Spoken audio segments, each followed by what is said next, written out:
கன்னியாகுமரியில் ஆழ்கடலில் இளைஞர்கள் கிறிஸ்துமஸ் பண்டிகை உற்சாகமாக கொண்டாடி மகிழ்ந்தனர். இதுகுறித்து நமது செய்தியாளர் ரமேஷ்குமார் வழங்கிய தகவல்களை தற்போது பார்க்கலாம்.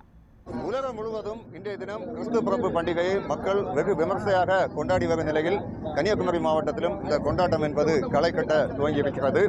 குறிப்பாக 2000 வருஷங்களுக்கு முன்பு தாவீதின் ஊரில் மெசியா பிறந்திருக்கிறார் என வானதூதர் தெரிவித்திருந்த நிலையில் ஒவ்வொரு ஆட்டிடையர்களும் அதே போன்று சாமானிய மக்களும் எந்த அளவுக்கு மகிழ்ச்சியில் இருந்தார்களோ அந்த அளவுக்கு இன்றைய தினம் கன்னியாகுமரி மாவட்ட மக்களும் ஒரு மகிழ்ச்சியில் இருக்கும் காட்சியை பார்க்க முடிகிறது.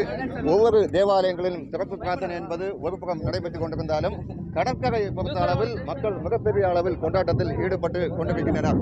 நாம் தற்பொழுது நிற்கும் பகுதி தேங்காய்பட்டின மீன்பிடி துறைமுக பகுதி. இந்த பகுதிகளில் மக்கள் ஆழ்கடலுக்கு வந்து படகுகளில் கேக்கு வெட்டி அந்த கொண்டாட்டத்தில் ஈடுபடுகின்றனர். அது மட்டுமின்றி இங்கு இளைஞர்கள் விதவிதமான உடைகளை அணிந்து படகில் ஆட்டம் பாட்டம் என வெகு சிறப்பாக இந்த கொண்டாட்டத்தில் ஈடுபட்டு கொண்டிருக்கின்றனர்.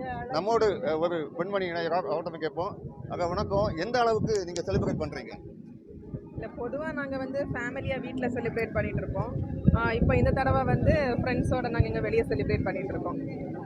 நல்லா சந்தோஷமாக என்ஜாய் பண்ணிட்டு இருக்கோம். இது ஒரு புது அனுபவமாக இருக்குது எங்களுக்கு.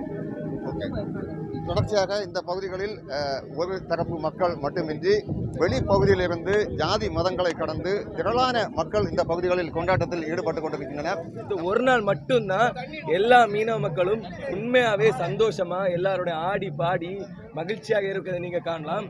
நாங்க இந்த கிறிஸ்துமஸை விட மாட்டோம். Happy Christmas. தற்பொழுது இந்த கொண்டாட்டம் என்பது நடைபெற்றுக் கொண்டிருக்கிறது. இதே போன்று கன்னியாகுமரி மாவட்டத்தின் ஒவ்வொரு பகுதிகளிலும் மக்கள் வெகு விமர்சையாக இந்த பண்டிகையை கொண்டாடி வருகின்றனர். நியூஸ் 7 தமிழுக்காக கன்னியாகுமரி மாவட்டத்திலிருந்து ரமேஷ்குமார்.